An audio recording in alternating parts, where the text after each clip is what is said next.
Okay, my viewers, I had to do a follow-up video on this RV that you have seen 2 videos of previously.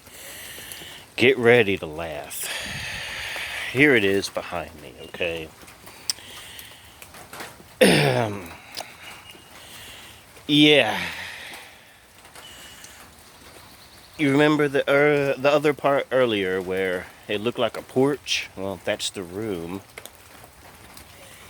Obviously, you can't cut straight. Doesn't know how to put things in properly.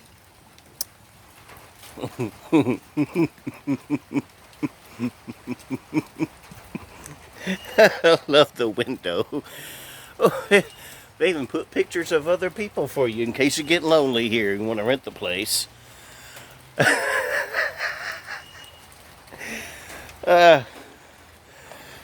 What a piece of shit. What the fuck is this shit?